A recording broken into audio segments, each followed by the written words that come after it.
All good? All good. We were talking about the grid and the video with the grid, and I migration. I missed out migration on the end of it, and I find that what the animals are doing and following these. Well, as I was saying, I think the land animals are to do with we've learned patterns from ancestors, and they've got all these Yeah. different excuses. But for me, again, it's attached to the grid. Where I am at the moment, wet season is coming. That's northwestern Australia. And just before the rain starts, the wild geese come back in thousands. And it's amazing. At my work, when I'm driving to work, they just go like that big red Australian sun.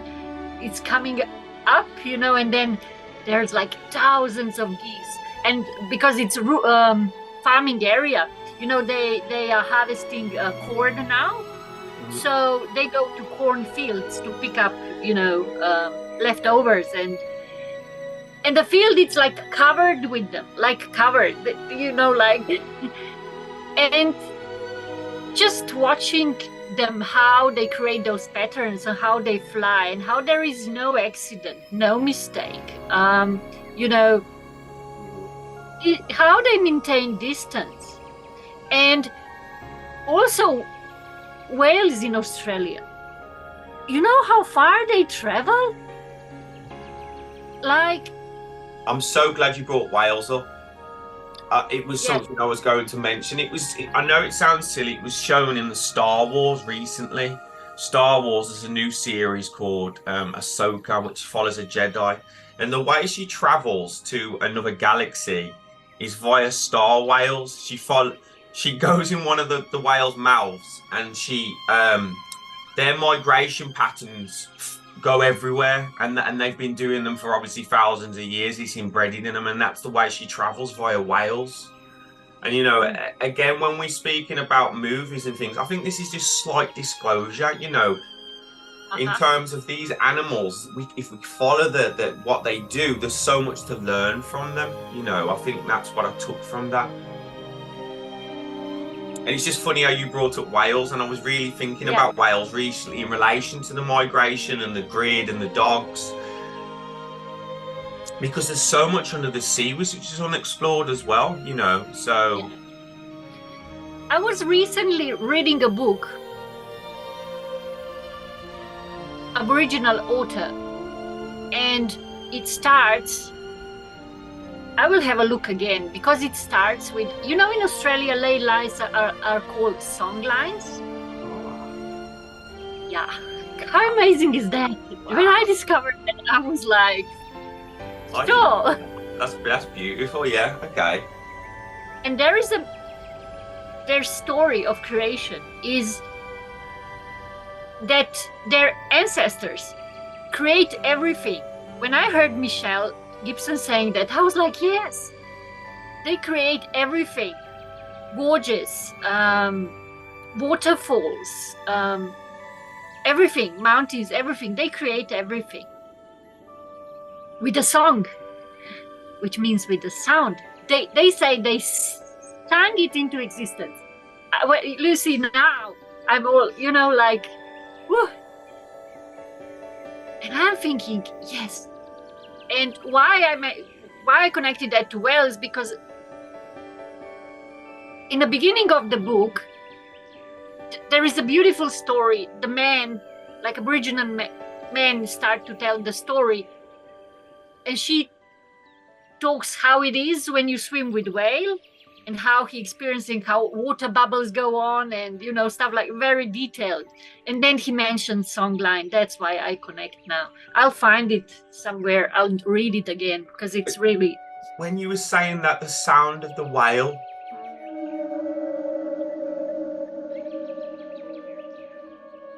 that vibration, yes. As you were talking, everything is vibration and silence, and what you're talking about, the song, you're edging onto life, aren't you? Existence, reality, creation and destruction. For me, sound can be very positive and very negative. Yep. Like it's what, everything, like it's everything. just same principles, just what you use it for. That's Exactly. Exactly. Now, the reason I wanted to speak to you today, Tara, was because of your amazing connection with trees and nature itself. You know, I yeah. think the email I sent to you is about the tree whisperer. I like that name. um, Beautiful. Beautiful, beautiful. But edging on to that, there's so many people in the world that hug trees, say they can talk to trees or have some relationship with nature. Whether they're not tree huggers or whether they just walk in the dog in nature and experience some connection, and they do that every day. It's something, isn't it? So I feel what I'm going to speak to you about touches on all of that. You know, Yes, it's every person that has a connection with nature absolutely. in general. And just to say before we continue as well, I never say that I'm like a truther or I know huge amounts. What my platform is what I am. It's deeper conversations. So it's deeper conversations about deeper thoughts. Yeah, we just talk things, and we are within a research what this life is all about. So no heavy um, scientific, you know, outcomes just yet. We just, we're Although exploring this life to although we begin. can link it, can't we? We can link it to science. We've done that. We've got evidence and different things like that. This is Absolutely, yeah. absolutely, absolutely. Tell me a little bit about you and your story, because you're obviously a connector. You've told me of sorts, haven't you? You introduced me to Campbell. We've had that absolutely fantastic conversation with Michelle and Campbell. And I know you're just starting at YouTube and you're on this great venture in the Bosnian pyramid. So tell me a little bit about you and as best as you can in the relation to nature, trees, the grid, and how you come to that. Yeah. Um, I was born in former Yugoslavia, in a part which now it's called Slovenia. My parents are Bosnian. They emigrate from rural life to industrial little town in Alps. So I was born there. And as a kid, I was always more, I think, introverted. I like to be on my own. And I had a quite trauma childhood, lots of trauma. Um, and I think one of escapes was into nature. I would spend a lot of time by myself, just in the bush, um, and everything was just fine there. Um, and as life goes, you need to adjust to society. You need to, work and school and family, all of that. You push that away a little bit. But close to my 30s, I start to work on myself because trauma was just repetitive. Same patterns I got at my family. Marriage was kind of same, how we do things that way. So, and then one day I realized I need to take responsibility and do something on myself. So I'm working on myself, or whatever, how we call it, and whatever that means, like more than 20 years now. And I remember one workshop, we were in the nature, and I was standing in front of tree, and I felt I could not feel it really. I felt like there was some kind of obstacle, curtain, wall, something in between me and tree, and I cried. And I've done lots of work and healing sadness and anger and this and that, all those stuff we carry. But there is certain sadness within me that just persists. And now I think that sadness is telling me that I'm disconnected, that I'm missing something. It has a message for me. And it will be there till I really come home, because it needs to be there, because it's telling me something. It's, I think not all of it is gold, but lots of emotions we have, or what we call negative or bad ones, they're just messengers for something. Something is like psychological immune system. Something is telling us something is not right. So then maybe 5 years ago, we moved to Australia 10 years ago. We are in Australia, me and my partner, 10 years now. So, and Australia is really, Europe is beautiful, but Australia, there is something about it. You can feel that ancient, old force within, it's like magnetism of some sorts, So when pandemic started, we left behind our comfort suburban life and full-time jobs, safety on that, and we went travel.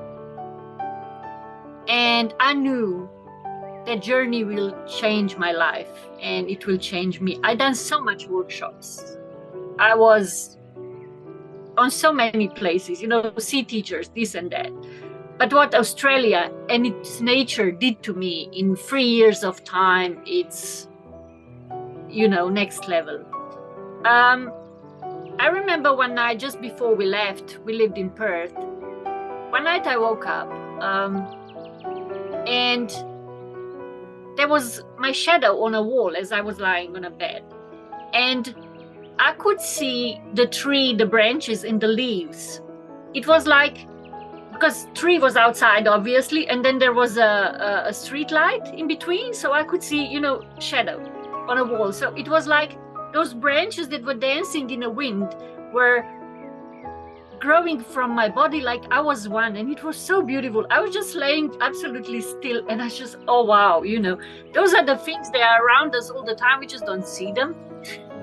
That's beautiful. Yeah. So, and just before we left, when I give up my job, my full-time job, I had so much time. I started to go to nature a lot. We were doing hikes and so. And I just started connected with trees. Perth, Western Australia, it's full of trees. It's really, when you look from the hill down to city, it's almost like city in a forest. So many trees. It's beautiful. Anyway, we went on our journey, and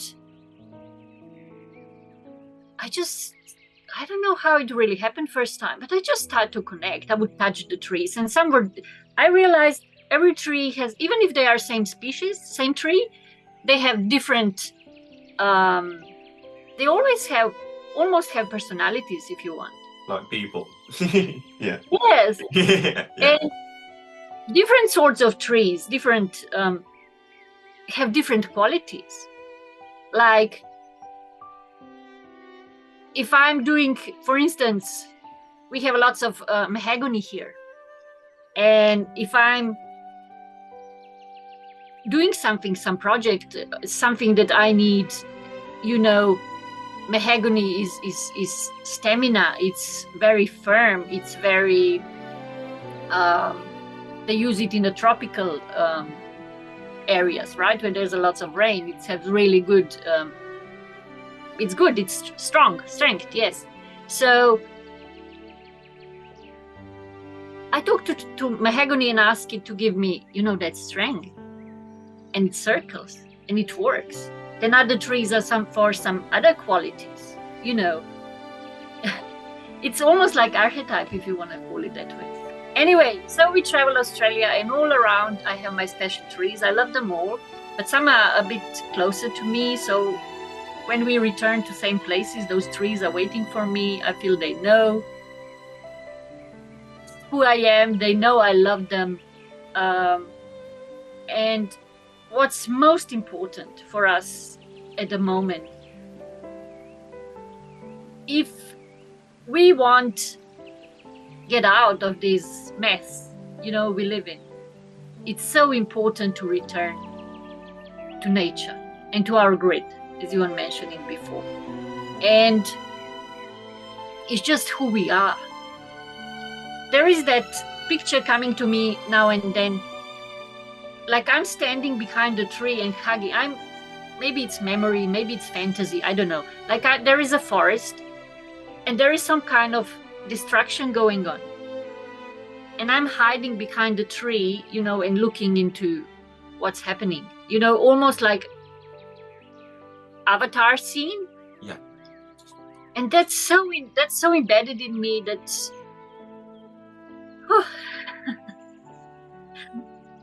makes any sense. I've got one. It's not to do with trees, but I can feel you. It's like a memory from before time. Yeah. Almost, or something. I can't really pin it. Yeah. So I hear you on that. Just one important thing to when we touch that.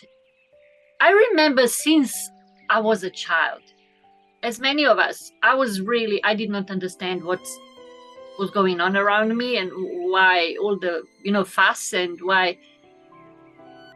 I remember feeling like I don't know who I am, where I was, and I felt like I can't remember. As a child in a kindergarten, it was like someone take memory for me. And that's with me whole my life. So. It's funny because my memory that I said was outside of time. It come back to me probably 5 years ago. It was this impression, and it seems true, and it was me, and I was on this desert, and it seemed I can't explain. It seems outside of time, that the sky's all weird, and there's a man in a cape, or a figure in a cape, and we're speaking, and we're making an agreement for me to come here and do this task. And it's an agreement. I'm agreeing to it. I know exactly what I'm going to do and why I'm kind of coming. But I had forgot that. And it links to almost what you just said about us being children and feeling lost, and that lostness until we kind of rediscover who we were, and I feel a lot of us have been on that journey, haven't we? Of refinding ourselves, reconnecting. There's a few things that you spoke about that I just wanted to touch upon. Like I feel a big thing for everyone is trauma. That seems to be a huge thing. How you deal with that trauma, how you use it. But it's seeing everyone I speak to that has got some special quality about them, or have been able to transmute themselves in any way, seems to have come through trauma. And that's no exception for myself. I've been through it too. So I see that as a key point, the trauma aspect. Also, you were speaking about when you used to go in the bush when you were younger, and it just gave me this idea of really vivid imagination as a child.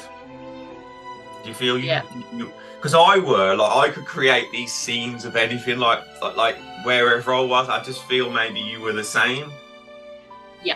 Yeah. Even now, those moments are happiest moments of my life. In a farm where we are staying at the moment, we have horses, we have 3 dogs, we have little baby cow who came to us when she was 3 days old. Her mom accidentally went on truck. We have those big farms here in Australia, cattle stations. So they brought her here, a little orphan. So I feed her every day, and she thinks I'm her mom. So she follows me as a shadow. Everywhere I go, she goes with me. Like just hearing her clop, clop, clop, clop behind me, Anyway, she's months and a half now. She's big girl and she's stronger. She's doing so well with bigger horses. She's not scared of anything. But when I go to horses and I'm there by myself, I kind of look into their eyes and I talk to them, and I know they know. And I'm telling them, because they don't have bad life on a farm. They, it's quite a big farm, and so, but sometimes I can see they are bored, like they want action. It's big difference, wild horses, which we have around here too, and then, domesticated ones. And I can see sometimes they, something is missing. and I talk to them and I tell them that what we are doing, that we want to make a world where, everything, animals, plants, trees, we all be happier. And I tell them, why would I need to own the horse? How it would be, I need a horse, he's in the wild, I just whistle, or I just think of him.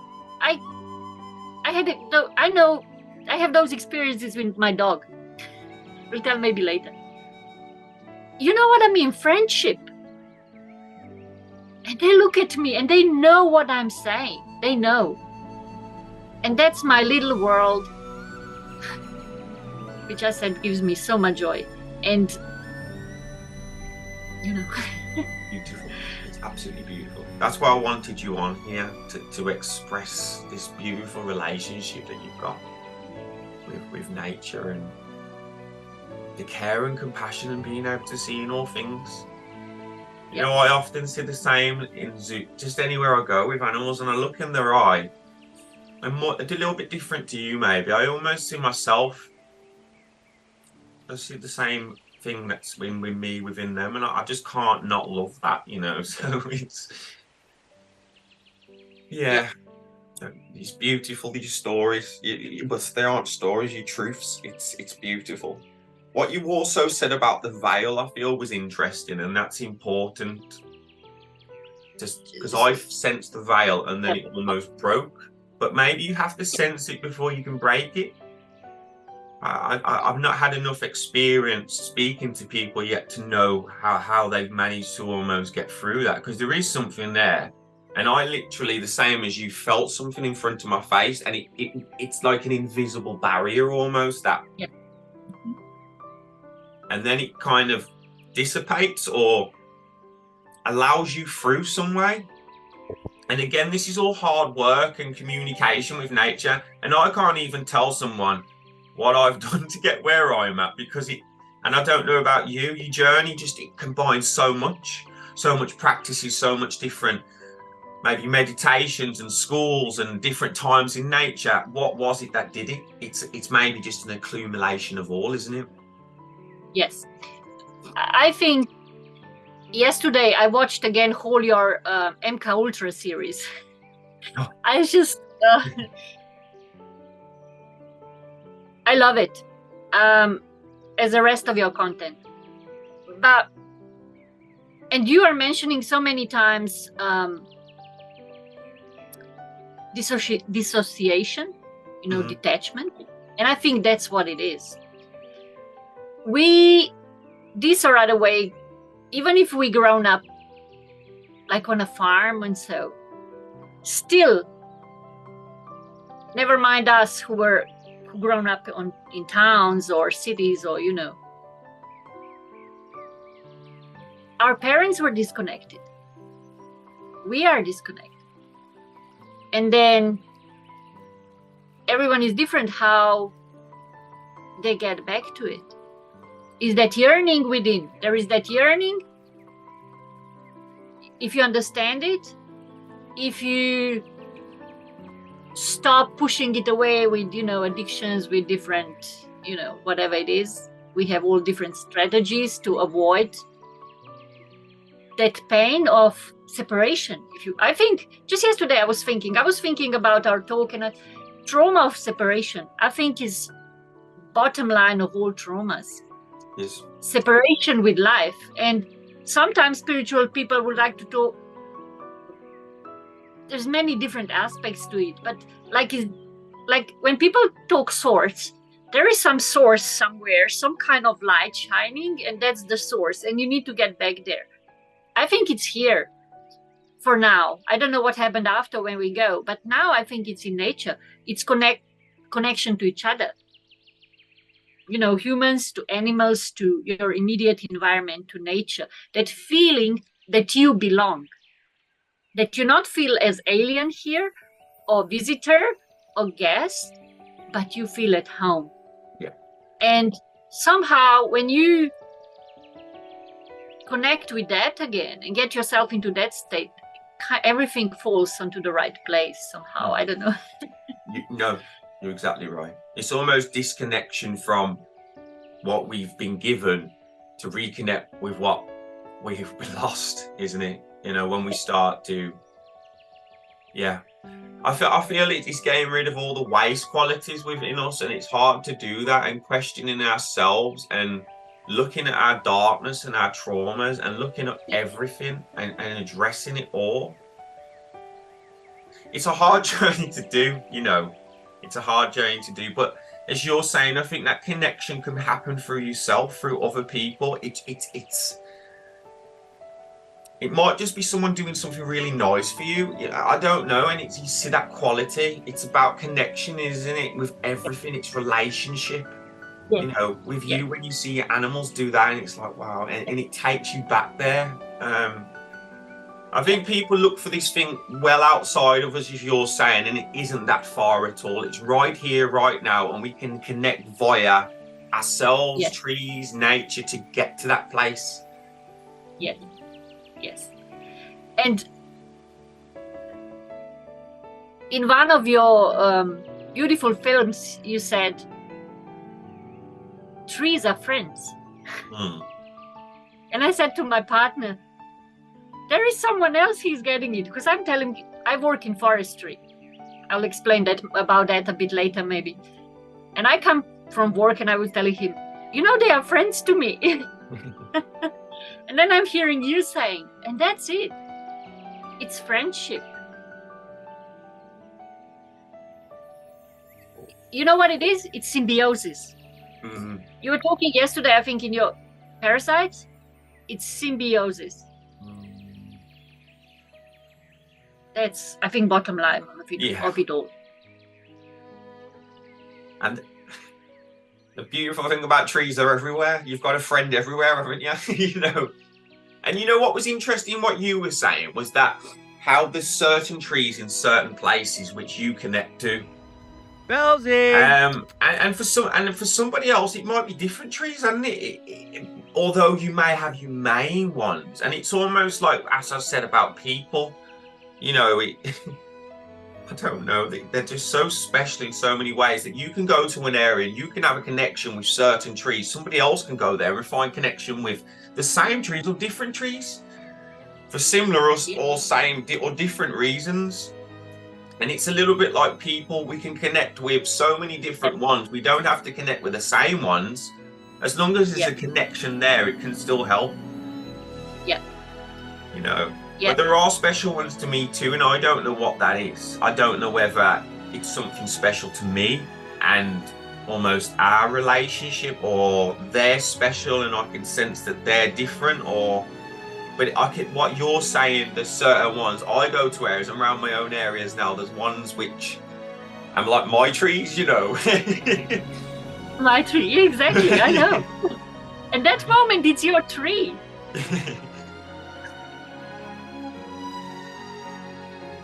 And it's with you. And I was, when we're breathing and you stand in front of tree, it's circuit, isn't it? Yeah.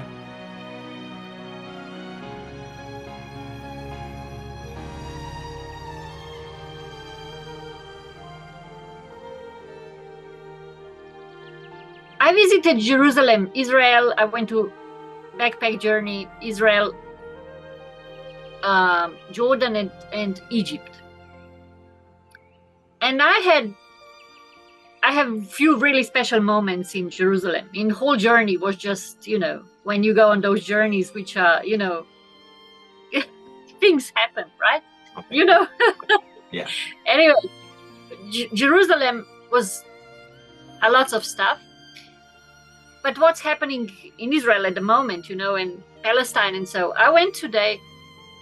The thought came, what if Jerusalem is giant restore? And I went on Google Earth, as I usually go to check. I'm not that much of an expert, but some, configuration and how it is, and it could be. And then I'm thinking, maybe, there's a story out there that which I believe it's true, that Jerusalem is, among other places, big portal, and that's why all the fights around there. And I had a thought, what if trees, giant trees, were standing on a places where portals are? What if they are portals? And even if they are gone now, as you said also, and I agree, there is still energy. Yeah. So that's, maybe it's not connected. Maybe it is somehow. Maybe we find out later. Maybe never. No, I think you're right. I think that's kind of my overall, probably, if I had to give an overall statement to the trees, is that they are worldwide to an extent, and all your main places that are fought over and are significant are built on old tree, kind of giant tree locations, which adds into the portals, adds into the energy, adds into the healing, adds into the absolutely everything, but it's what I've been trying to is bring everything into it. It's because it is any type of unidentified activity or anything strange or everything miraculous or brilliant. Absolutely, all of that is covered in this same kind of domain. For me, it's all connected. So I haven't looked myself, but I think you're probably spot on, Tara. I feel that there would be a tree stump there around about that location, and that's what it would have been a very significant one when you think about it as well. Yeah. Like hugely with the amount of wars that's gone on there and fighting and how precious that place is. Yeah. And they're just on the edge of the town, under Olive Tree Mountain. There is a valley which is called, sorry, just one second, something like, I forgot now, something like, cider tree. So there is a valley called how it's called, I forgot now. But anyway, it has to do with ciders. But if you go Wikipedia and check the name, it says it means darkness. It's just Imagine darkness. Yes.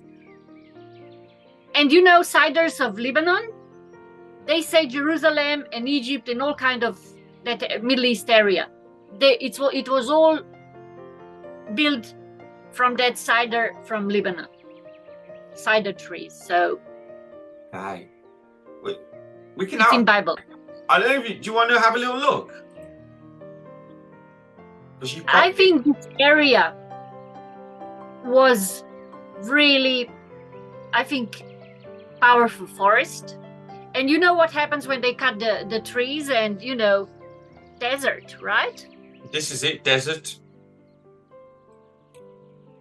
It's like, this is a huge... Storm goes, no rain. That's what happened when you cut the trees. And look at this area, look how... all desert, right? Yeah. And Saudi's just popping up at the moment everywhere, isn't it? Like, them doing so much in Saudi. Yes. When I was looking into Egypt, all of this, most of, like, say, this seemed almost like a root system. Yep. And you could see as well, which was really strange, there was oases spread all along the side of it. And oasis, for me, I haven't really gone into much, but they're connected to the trees, it's like, and they were spread all across here. And then you had all the monuments as well down here. And Jerusalem's only across the way from it, innit, really, when you think about it. They aren't far away. No. We get a lot in Australia. We get rivers, that travel to ocean, and then you get those. They look like trees. Jericho. Yeah.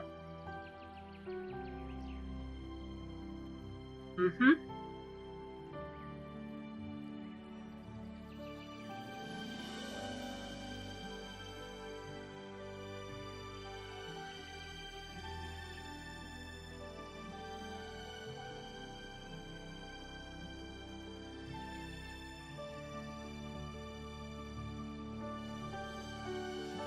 I do find that some places harder to identify than others, and I can't say why. Yeah, absolutely.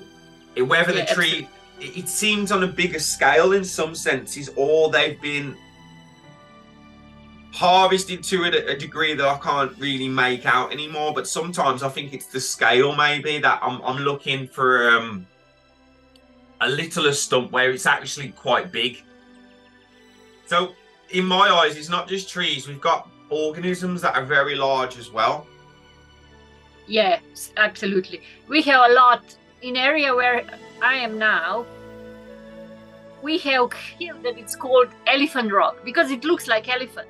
And then I saw so many crocodiles, like petrified crocodile, big, huge, with legs, with everything, with skin, crocodile skin, with, So where are you in Australia?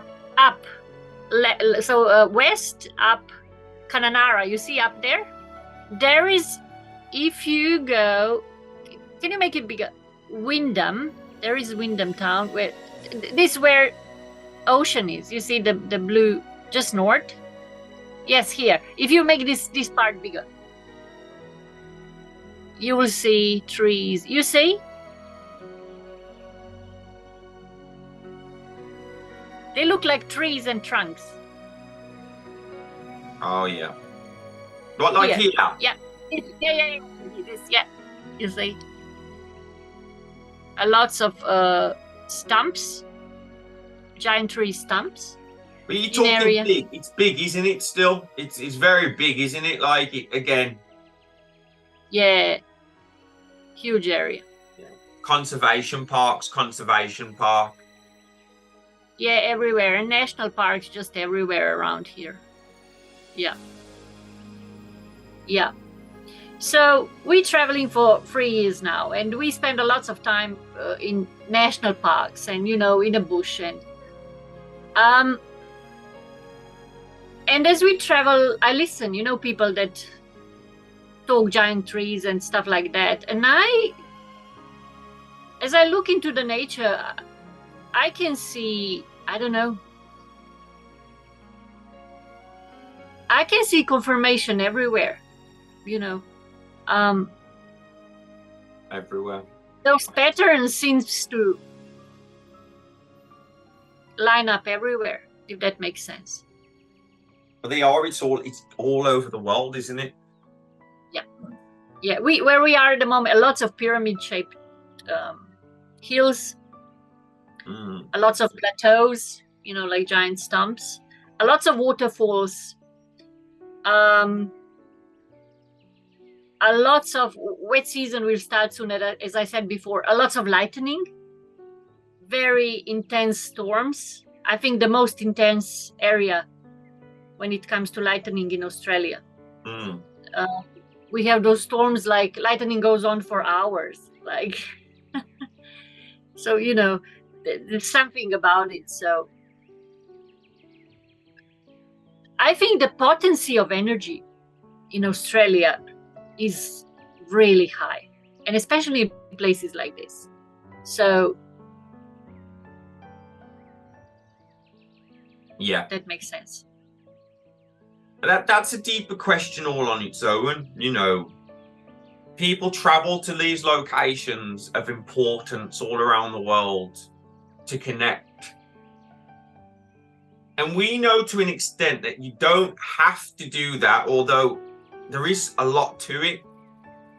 And it almost makes me think that maybe there's, as you're saying, there's an amplification, or they're stronger in these places. So more people can feel it, whereas generally where you're over the park and your traditional kind of national parks or parks, unless you are more refined and connected yourself, maybe you aren't connecting to these places as much. Do you know what I'm trying? So I think, to conclude, what I'm trying to say, maybe some of these places are higher amplification, higher frequency, that literally everybody can feel because of the strength of the place, or a lot of people can feel. And maybe once you've felt that or connected to it, you can feel it more, you become more sensitive, like you can feel it everywhere, rather than just in these important locations.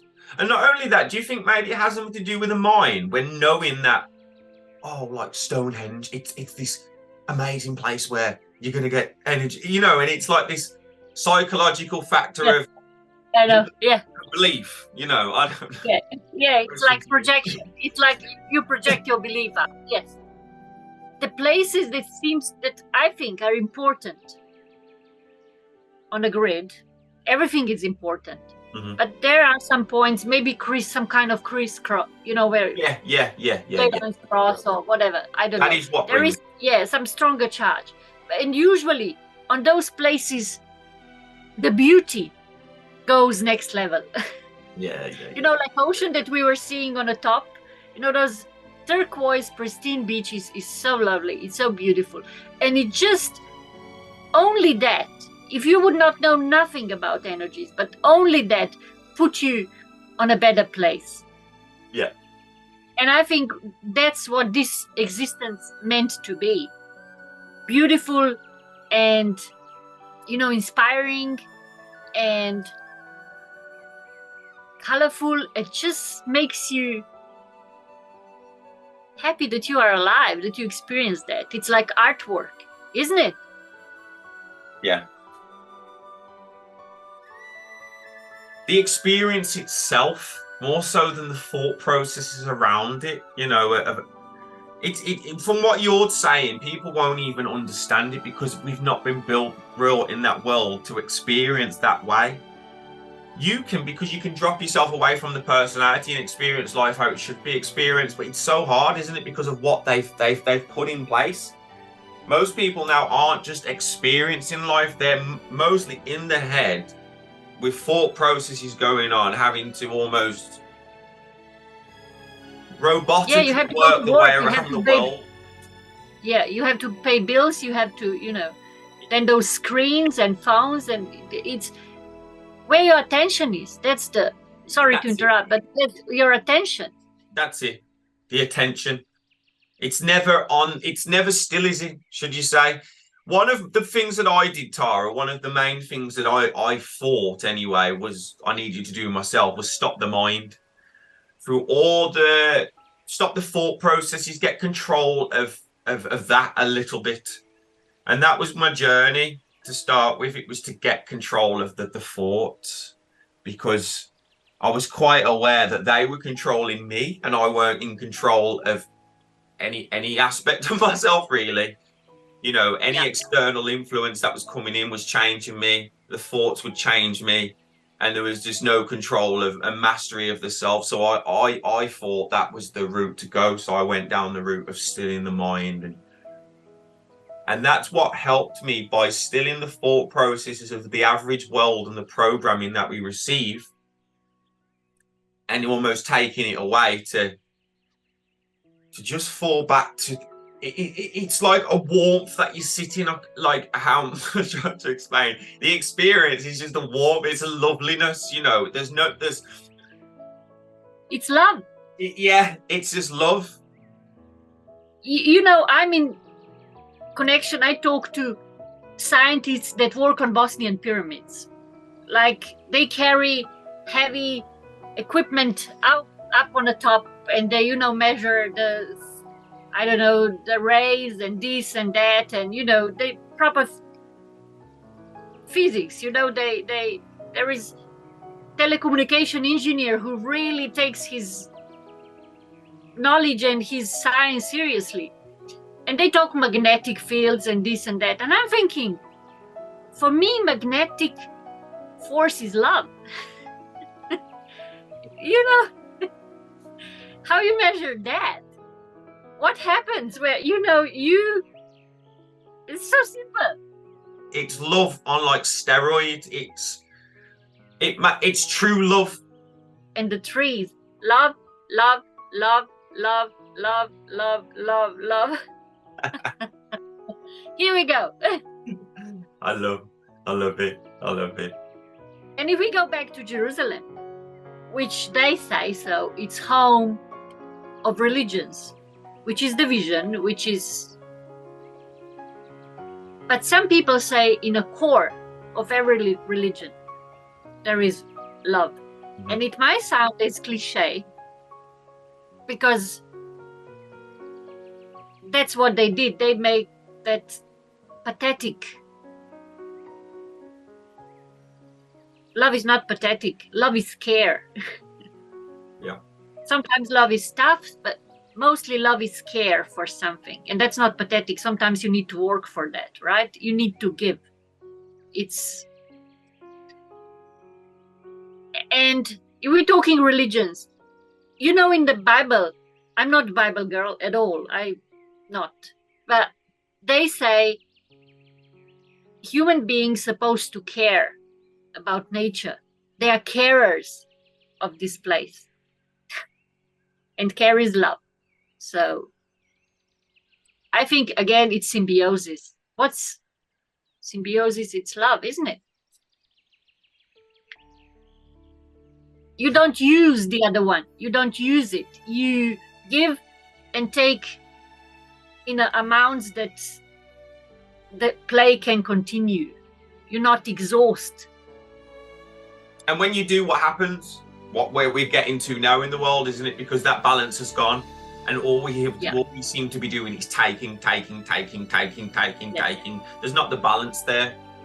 This beauty, what you're talking about, but some people are maintaining it, and it's such this contradiction, aren't it? Because you're living your own little lovely life in your world, doing your little connection to nature, and then above you around it, it's not happening. But that's why we're talking about the power of yourself and your own life, of what you can create. You know, in some senses, fuck the government, fuck what they're trying to do. These world. Absolutely, yeah. You know, we can't just say, oh, we can't do it because of this. We can adjust around it, and we can. Yeah. And eventually there'll be enough of us. Inner decision. There is no government and nobody outside of you. I am saying this with all integrity, and that does not mean we all depends on system. We talk internet now. That's, you know, that's government and system. But it's inner decision. Yeah. When you make decision, you're gonna take responsibility for your life. This is where you find your power. Nobody can force you into anything. It's just inside. You decide from yourself. But that's on a bit deeper level. It's not on surface. You need to work on yourself a little bit to reach those places within you where you are really connecting, intimate with yourself. And then you make decisions. And you might not say nothing to anyone out there. But it's inside, and then somehow you make your thoughts, your decisions, and everything goes in that direction. And then your freedom grows, you know, it gets bigger and bigger, I found. Mm-hmm. Like when COVID started, as I said before, we left city behind, we pack our car, we started with a tent. We thought we're gonna go for 3 months. 3 years later, it's just, you know, this lifestyle, being on a road trip for so long is just, you know, I'm gypsy by the soul. So, and when I was watching, you know, Facebook and stuff, and people were struggling and being in lockdowns, I had the best time of my life. I was on the most beautiful beaches of the world. You know, and that's consequences of my inner decision.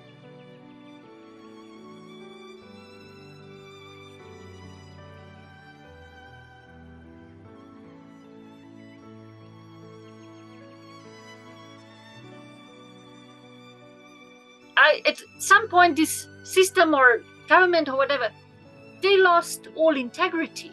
Yeah. I don't trust them. No. I don't want to go where they go. There is nothing for me. I see them lying through their teeth. Yeah. Or lost. Or some are lying. They know some, they don't know some, just repeating as a parrot. There's nothing, not aesthetics, not philosophical, if you know, no spiritual ways. There's nothing for me. So I need to. And what happens when you find that within, you start to same kind of people start to come to you, and they found you. Like I'm deeply you see where I am. This little town that's really a remote area where I am. Mm-hmm. And look where we are. We're talking. COVID, I think, did that a lot for a lot of people, didn't it? Separate. No offense to anybody out there, but it almost separated the followers from the people that are willing to take that responsibility of their own life. And I saw it around my own community. The people that were doing what you were doing, saying, I'm not going to let this, get to me and control me and kind of push through it and become better. And then a lot of people like myself, created YouTube channels and started talking to people and connecting to people. It almost forced us to do that. Some of these tactics that they play and these hands that they play, they don't see the consequences of light from it. Because yes, it might do this to some of them, but then it's got this and it shoots so many off. And so many are doing so many great works now because of COVID, because of that very thing. So yeah, it kind of has a contra effect, different effect than they want, because there's consequences. They push, but this is so it. How much can you push someone? The story's right, the story's true. I would not tell lies to you, like the promises they did not keep, and how they fenced us in like sheep. Said to us, come take our hand, set us up on mission land, told us to read, to write and pray. Then they took the children away, took the children away, the children away. Snatched from their mother's breast, said this is for the best, took them away. Yeah, looks like for us, it's enough. We choose different path, and whatever path people choose, that's okay for them. But for me, it's my path. So, on that note, how do you get to a point? I know my route in a sense, but how do you get to a point of not hating? It's a fine line I find, and it's a balance. I don't agree with what's going on in the world, and I hate it, but there's no. I feel to get to a place where you need to be, you need to discard that real nasty hate, because it can destroy you too. And it's almost about understanding the dark and the light, and still not liking and hating something, but not to the point where it's almost corrupting you and turning you dark either. And it's a fine line, it's a balance. And I'm always talking about love and compassion on my channel, and people go, well, how can you have compassion for these type of people or love these people? And they'll get angry over that, with themselves. And I can see why. Of course I can, but I feel that's led us nowhere. Yeah. And I'm trying to just do something a bit different. And this is where I've learned myself, I have opinions and I'll stand up for light all day. I will fight for it, but there's a way to do that, So your journey of light and dark, how do you balance that? Do you have deep hate? Because you might be different, and if I do, it turns into almost love. I kind of transmute it and I kind of use it as a power or drive. I just find balance important. I feel I have on my journey. I still to this day can feel, if I want to, a lot of hatred, a lot of anger. Yeah. It's there. Of course. But then it just depends what you do with it. I have great lesson at my work. So what I do, I work in forestry, as I mentioned before. I work on sandalwood plantation, and 5 months a year. And I'm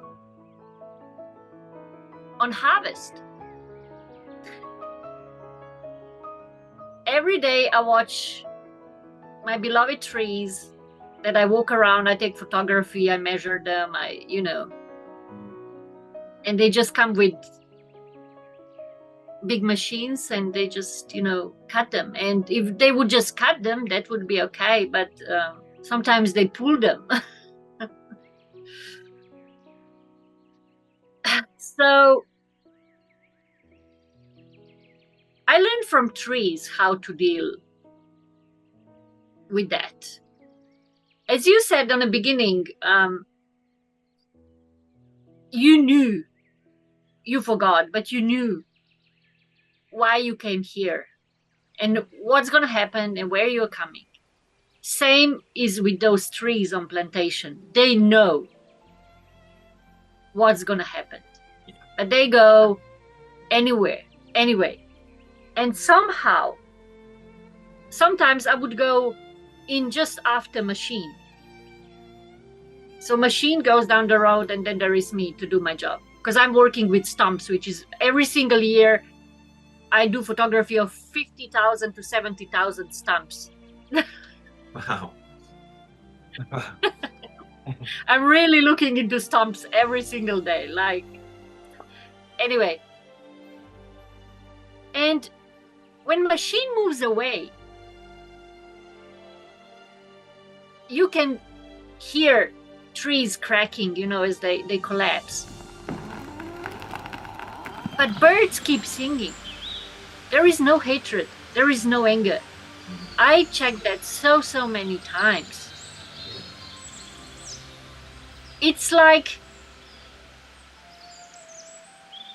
trees are taking us as a kids who don't know what they are doing.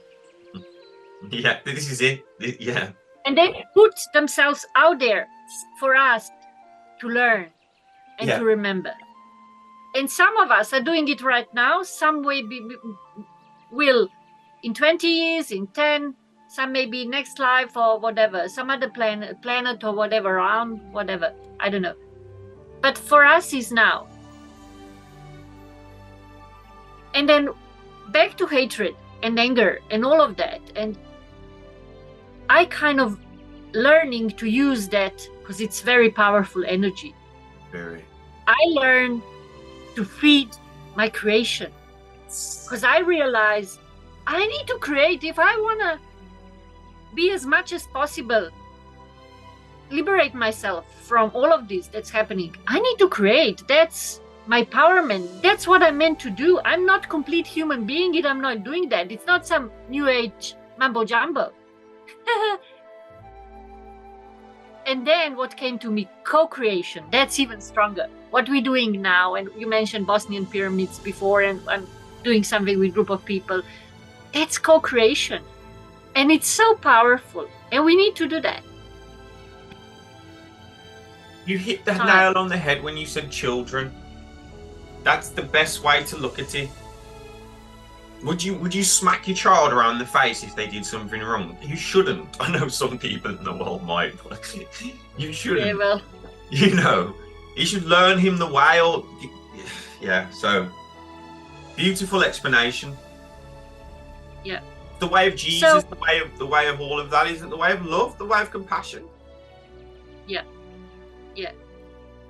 But then what anger and hatred also tells me when I feel that, as I said before, it's kind of those emotions might be psychological immune system. They tell me something is wrong. How would I know otherwise? Exactly. But then I don't need to stay in that and feed that. I rather use it. Okay, I got the message. This is something I'm not comfortable with. It makes me feel angry, sad. It makes me of damage because of damage of they doing, and I see what they do. It makes me hate them. I kind of not. I do something with it. I can't even explain. Maybe that's, I don't know. Even it's energy. It's fuel. Every fire needs fuel, and that is yours, and that is mine. When I go out or something happens, I'm a very passionate individual. You know me. I am. So there's a huge fire in me, but then there's this water too, and I've had to bring the water to the fire because it was just fire before. I was just I don't know. Yeah. You know, so as you say, using that fire to do something challenging, channeling that energy into something. And I've learned these videos, and now they're turning beautiful because I'm using that inner fire and passion, hate, love, and it comes through in the video. And it gets it out of me too. I can feel it. When I watch it, when I listen it, I can feel it. It's real, it's authentic. Why? because you connect with those forces within, you use them. That's your authentic power. So I think what you're saying, you using it in a creative way, rather create solution than just rolling in the shit, if you want. Okay, we have what we can do now, just practical. Do you ever sit there and think, well, that's wrong, and then, but my thought, rather than getting angry about it, it's like, well, how about this, how about that, how about this? And you're right, it's like solutions or different outlooks of it shaped from that, and maybe put that out in the world for people to see that look of it, maybe. And and then it's not in a hateful way, is it? It's more creative, it's more constructive. We're building on the darkness, like constructive. That's it. Yeah. Build. Yeah. Create and then co-create. Yes. Okay. We know now what we don't want. I saw the bottom line in me. I saw the edge in me, the point in my life. I don't want to go lower than that. That's it. That's my turning point. U-turn. No, there's nothing. This is I'm just sinking into deeper shit. That's so good. It's not comfortable. It's nothing. It's just suffering is bullshit. I mean, you know what I mean. It's when it's not needed. We all suffer. I suffer. We all. But when it's too much, it's too much, and does not make any sense. It gets to a point when it's bizarre, and then you turn. And same goes in society. I think I touch certain point within this society that's, as I said before, nothing. It's not interesting for me anymore. I want something new, and that's where the trees come, because trees also give you energy. They doctor, psychiatrist. They give you food. They listen. They talk back. Friends, name it. Family. That's why I think trees, if there was a world, what some of us we like to call old world, the trees they play major role in the society. Major role. They might be one of the most important creatures on earth. No, they might be. They are. They hold system together. On that point, how about them being gods?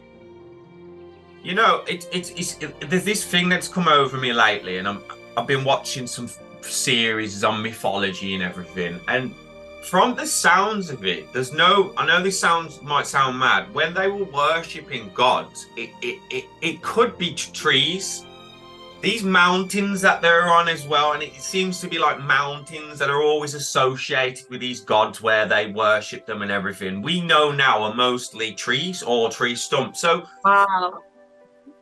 It's like, I'm actually thinking that the trees were the gods of the old world, and when they say they killed the gods, they killed the trees.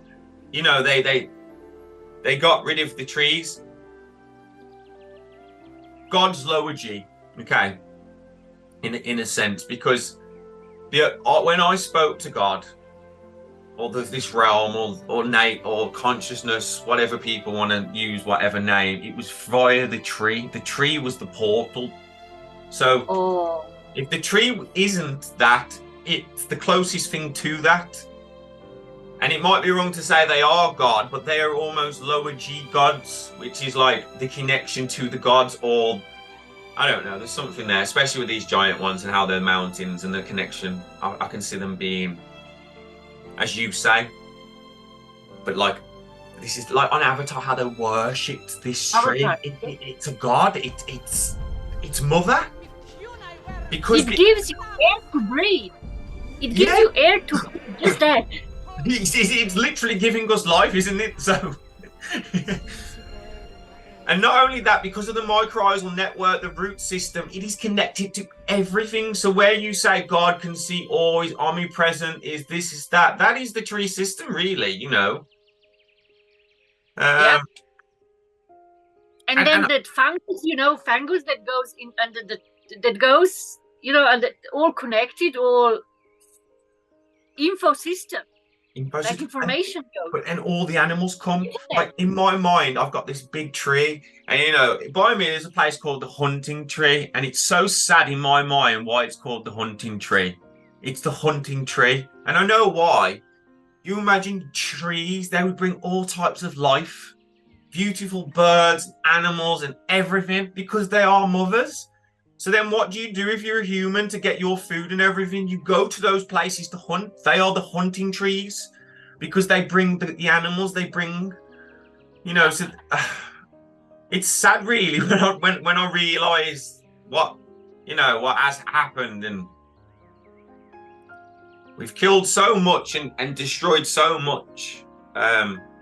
But I imagine these beautiful, beautiful, huge trees with all types of life living under them, including ourselves, until something said, you know what, I want that, like. Yeah. I think that was original creation. Maybe that's when they talk paradise. Maybe that's it. Yeah, those pictures of Eden with the animals together with us and nature. That's how I see it, you know. As you say. You imagine it with the trees. When someone said paradise, it's trees, right?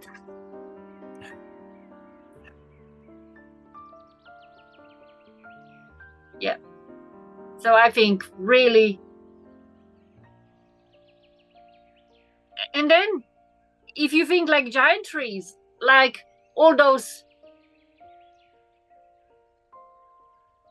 fossil stuff and all the mining industry, and you know, everything comes from them. If this is so, crystals, like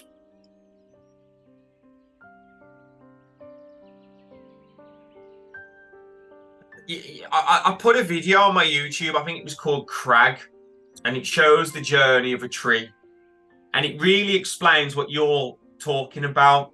They're made of everything, so it shows you this tree, and it gets chopped down, and then the house gets made out of the tree. The rocking chair, all the items in the house are made out of the tree. And it really even woke me up even further and I was like, wow, Chad, like, okay, I'm sitting in this room right now and my floor is laminated wood. My wardrobes are made out of wood. Yeah. I'm like, wow. And then that's why, like, I've used images of, you know, how ants take a harvest, say a branch, and use it to construct their whole entire empire. Yeah. And it's like, that's how I imagine us. We've gone to these giant trees and we've just harvested them and then just built our world from them, like the ants do, you know, in a larger scale. And in one sense, we couldn't have built what we I don't know. It's such a contradiction. We wouldn't have what we have, but do we want what we have? I don't know. It's like this wouldn't exist if we wouldn't have took that from that, but was we meant to take that from that to build this? It's I don't know. I think whoever took it, I don't know. I think it was not meant to take this much. This much, that's the problem, isn't it? It's the greed. It's the... Yes, it's too much. It's much. Taking too much. You need to know that the balance, how much you take and how much... And if you are in touch with nature, you know nature offers. Like fruit. How much fruit on one tree? It offers. It gives. Yeah.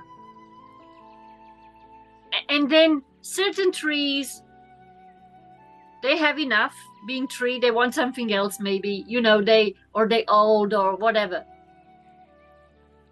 Give themselves. But if you... I think old... like Native Americans and, you know, nations like that, they knew that. Oh, definitely. They just knew, they just took what nature was giving. Yes. Yeah. That's all the difference. And now there is absolutely no common sense, no bound, no, just lost in a taking. Just, you know, never... I don't know, that black hole came or something. You're just eating up everything, like always hungry, like you know, there was that video game, like eat. How was it called? Like the one that was eating those. like. Yes, Pac-Man. Yeah, did you see Pac-Man? Ah. You know, on a serious note, though, Tara, it seems something to do with the creation of the eye, which is the false eye. Like, that's what I've worked on all these years, is to almost reverse that, scrape it out, all of those wants and desires that have been influenced from the programming of society that Yeah. I must have that, I must have that, I must have that. Yeah. And it's destroyed us. And I feel we have to do some of this reversation, which we've done, this inner work. It has to be done to see what we see. Otherwise, it can't be seen. And this is why we're almost talking to a brick wall with some people, because they just can't see it. Yeah. And I understand why, but it's this veil, this which has been put in front of us, and not many can see through that. But it's about breaking that down and taking that want and eye away, which the world is telling you you deserve, and you're not worthy unless you've got everything, unless you go and take everything in the world. You're not a man. As much as you can. Just unless you've got a sack on your back full of gold. Yes. You're not Heavy Santa Claus. Heavier, better. You know, heavy. Heavier the better. And we know it's the opposite. We know the lighter the better. So we're working against this train that's been working for many years.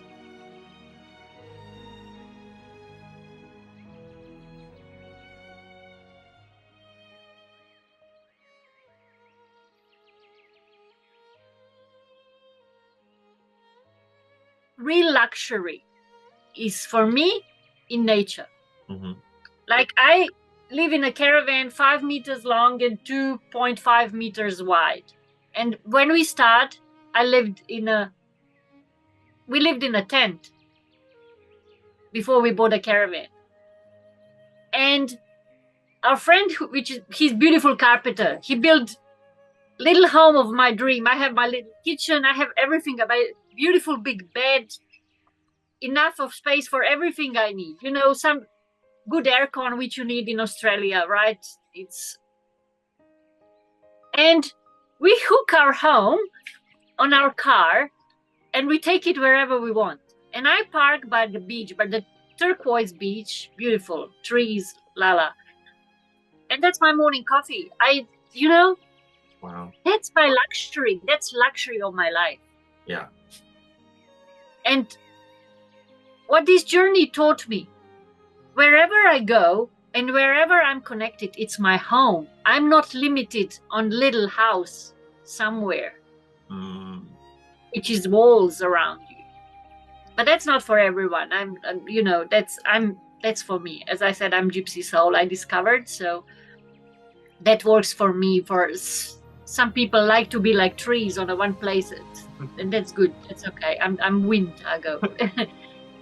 And because we are disconnected, we don't see that beauty, we don't see that richness, and then there is a hole, and then they tell us, if you buy this, you will fill up this hole.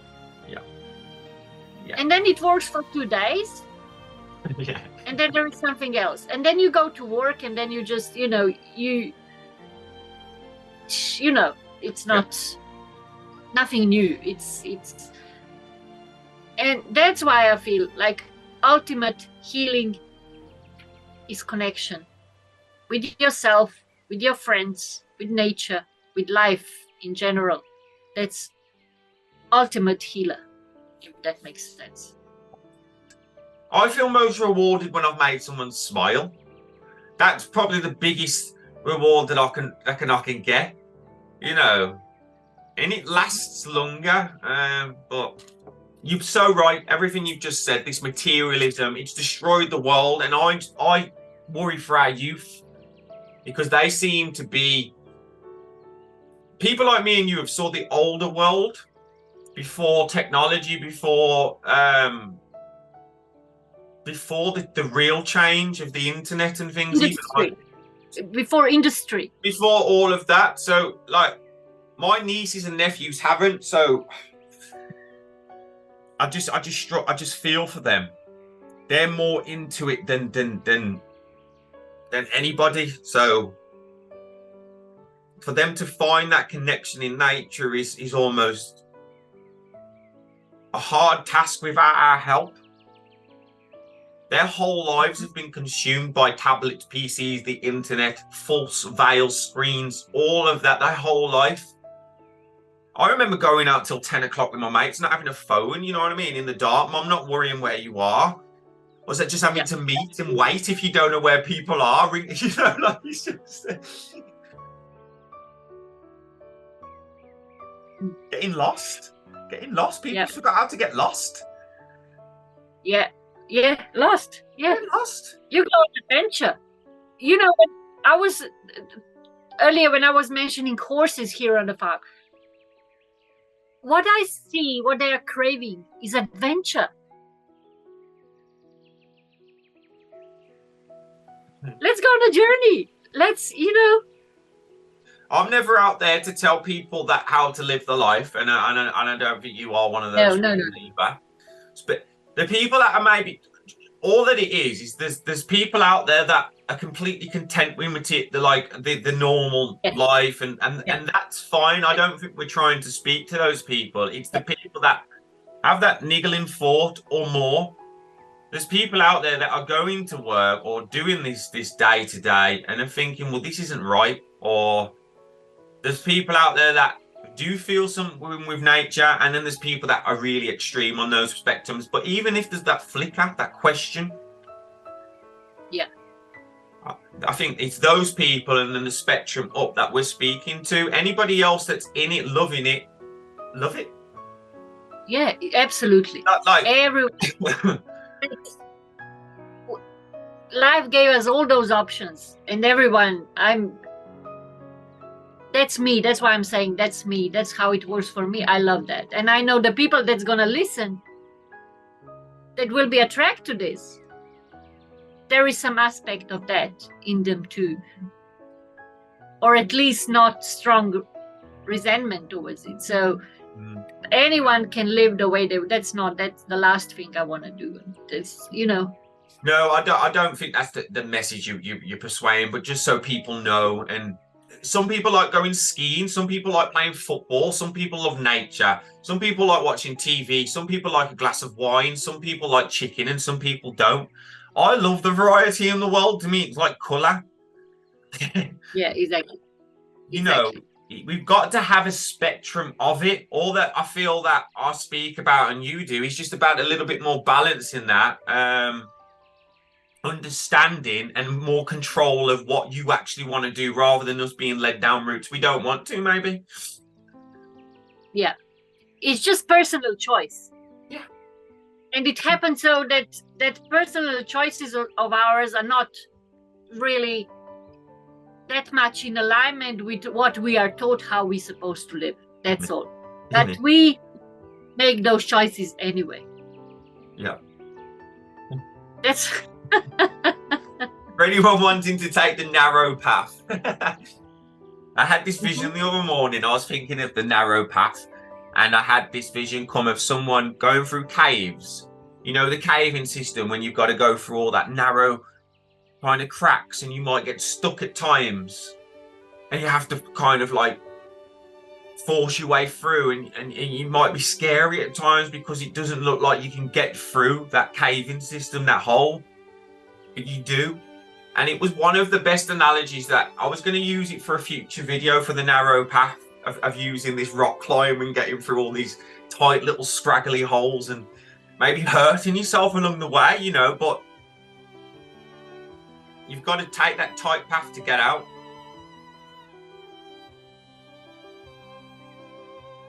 I would like to mention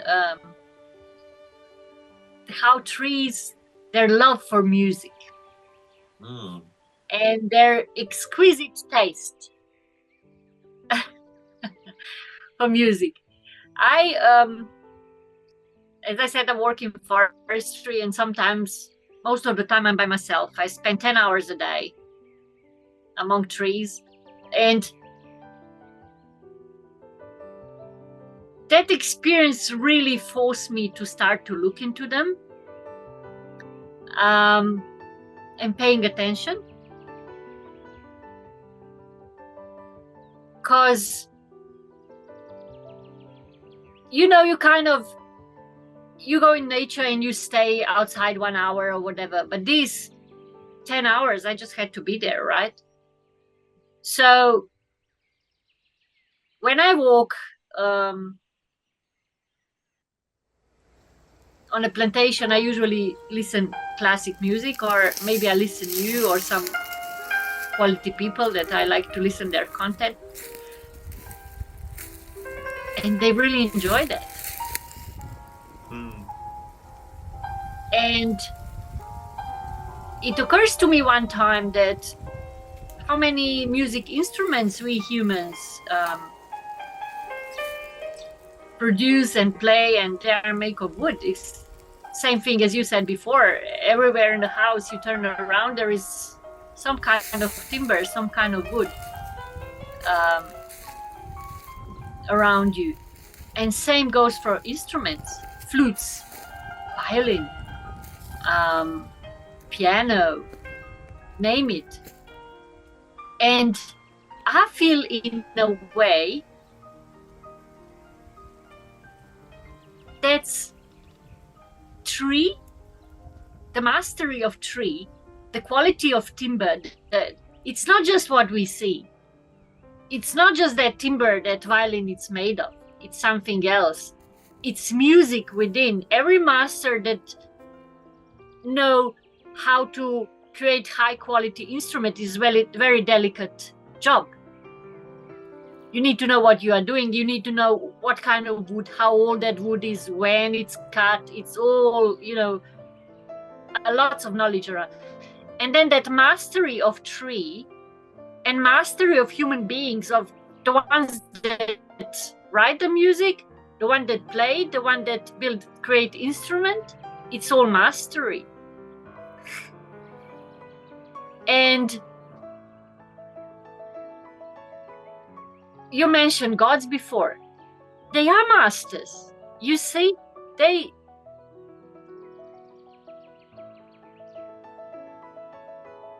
It's quite amazing, isn't it? You know, you see all these old pictures or images of people, say, playing a flute under a tree, playing a guitar under a tree. There was this thing as well that I watched, and it was saying about the artists, let's say with stonecraft or carving wood. They don't cut away the wood to make the image. They were like carving to find what was already in there, the essence of what it contains. Yeah, I think Michelangelo, it said so. Mm-hmm. That's what they say of him. We don't know who he was. Yeah. You know. You never know. I just like the saying. Anything. I know, yeah. But I hear you. It's, yes, they say it's inside. I have one of my best friends. She is a painter and a sculptor. She's professor. She has PhD in painting. But then when she finished her academic education, she continued. She's into all those things that we are into, psychology, mythology. But especially she studied Da Vinci.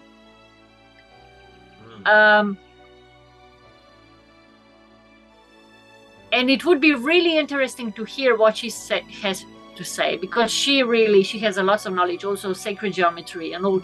And I will ask her this question. I will. How is it in there already? That's really interesting. Who creates it then?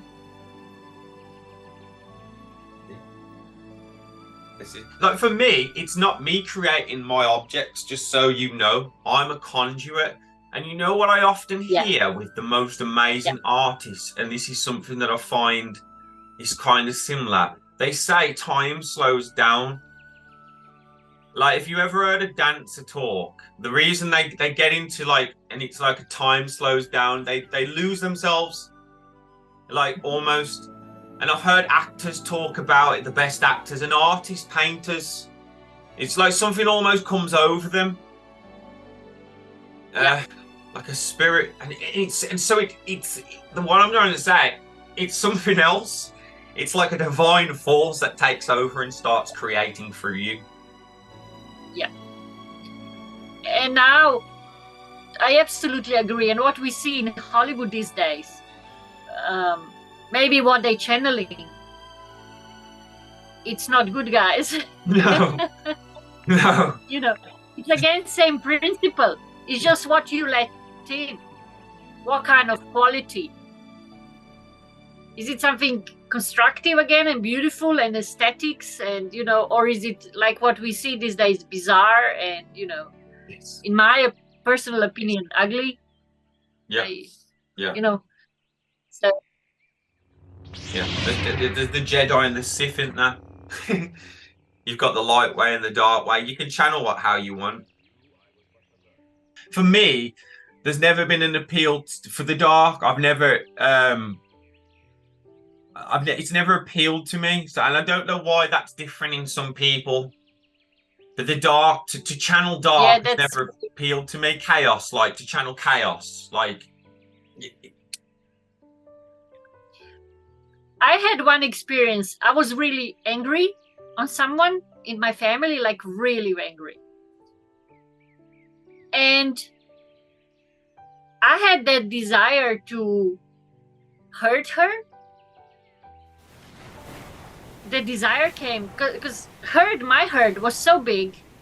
I feel betrayed and all of that. I want to hurt her back. And I want to do it with my thought. I want to harm her, like opposite, reverse of healing, like what healers doing with there was something in me, but then I stopped. You don't do it because something with you, that's not right. There's completely some kind of boundary in what you do and what you don't do. But the desire is really strong. You need to overcome it. Yeah. Because you are hurt. And that revenge. Yeah. And she hurts me.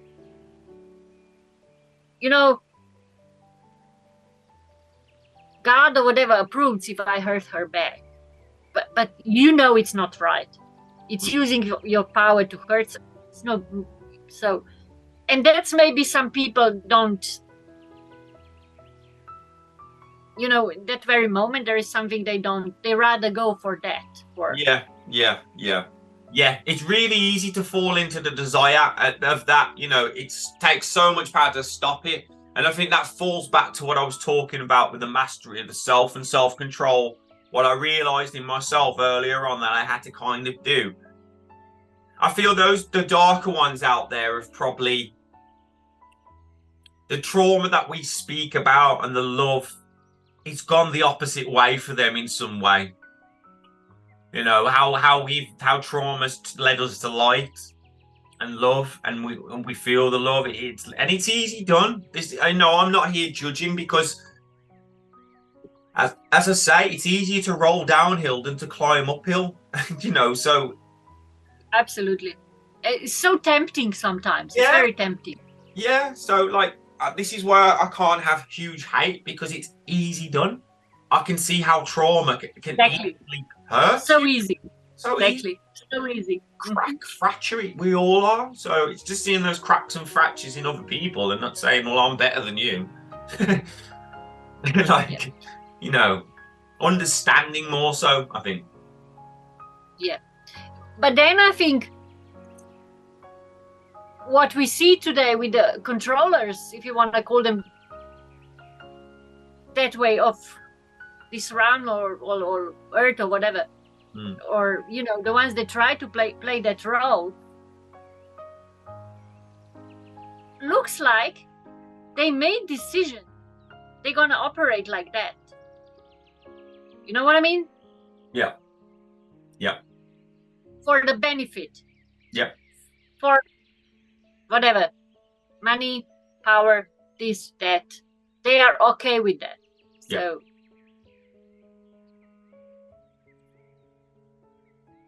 yeah, that's why it's such a conflict, isn't it? That's the norm. It's not that. Yeah. It really is that type of scenario where it's like, this is a realm of just, do you want some of this? Come and have, like you know, the tempting realm. It's everywhere. It's plastered on every wall, and it's trying to get you. And it's like, okay, you know, we've all saw it in the Disney and the animation where you're offered apples and fruits, and them saying, "Don't eat any of the food in Hansel and Gretel," and I don't touch that. And it's so tempting. It all looks nice, doesn't it? We can't sit here and say, and we have touched it, we have gone through it, we have done it, but then it's almost like, hang on a minute. Yeah. And you can. I mean, you can't avoid it. No. You. But then it just depends how far you go in there. Yes, and having the awareness of that. Like, if you are a kid and you eat whole package of lollies at once, and then your tummy hurts. You know, you might be wiser next time and realize, oh, maybe mommy was right. Yeah. So and then maybe next time you just take one, or, you know, so, and maybe we all learn that. You know, it's a party that's really busy. If you ever just go into that silence where you just see everything around you and just sit and just almost, and it's just, I almost print on it that this is just a one-off. It's a memory. I love everybody here and I appreciate it, and just kind of stamp it in, and then it goes, it speeds back up again. The music comes on, and yeah. I would go sometimes. People I work with, you know, when you live in Australia in remote town, there is not, for me it's a lot because it's nature and I love it, but you know, it's not a lot to do. But there is a local pub where everybody goes, especially Friday, whole town is in pub. So I would go sometimes. You've got people I work with, they go regularly, so, and I don't drink, you know, that much. I would have maybe beer or two, just, you know, company, and then I go to that place and there is so much to see. There is so much to see if you just watch her. It's so interesting. Yeah. All those different characters. And, you know, when people get drunk a little bit, it's funny sometimes. And people from all around the world, because there are lots of backpackers here. People come working holiday and, you know, from everywhere. UK, France, name it. Peru, Israel, you know. Yeah. It's very interesting. It's so colorful and so interesting. Just watch and just observe. I love it. So, and sometimes you don't need to be directly into conversation, you know, like, you don't need to be right there in the middle. You can sit same table and just. Beautiful, isn't it? Yep. There is a lot in the silence. It's very rich. That place. Lots to experience, lots of to see. Yeah. Lots of angles, vantage points from everywhere. Yep. You ever see the old people just sitting there and watching? You know, like the older generation. It's what I kind of see them doing. Not, and they're also probably in the memories a lot and the past, but they can slow that down and just almost do what we're sort of talking about, and I see it in them. I give them a little smile. I know what you're doing. It's good, isn't it? And they're there for hours because it's just great for us, isn't it? Just to be in it, like they just love it. Or they could be up the park, sitting on a bench. Yeah, old nation people here, you know, elders. They just sit under the tree here in the town, in the park for hours. They're just looking around, just, you know, enjoying themselves, like, and watching white people running around like crazy, you know, busy day in town, mining, forestry. It's just like what they do, like. Old white fellas have a lot to do. Very busy people. Very fast paced. Oh, it's beautiful. Yeah. Variety in the world, beautiful. Just like trees, variety of all things.